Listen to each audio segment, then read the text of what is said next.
نبی پاک علیہ الصلوۃ والسلام سے پوچھا تھا حضرت عقبہ بن عامر نے کہ یا رسول اللہ نجات کس چیز میں ہے؟ نبی پاک علیہ الصلوۃ والسلام نے فرمایا ایک تو اپنی زبان قابو میں رکھو،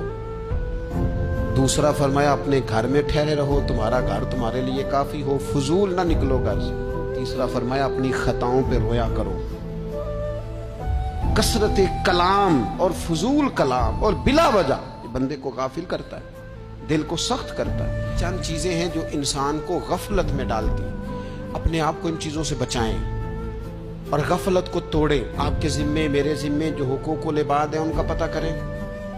جو اللہ رسول کے حقوق ہیں ان کی خبر دیکھیں، ہماری جو ذمہ داریاں ہیں ہم کس طرح انجام دے رہے ہیں اس پر توجہ کریں، اپنے معاملات کو ٹھیک کریں۔ ہم انسان ہیں، کوتاہیاں تو رہ جائیں گی،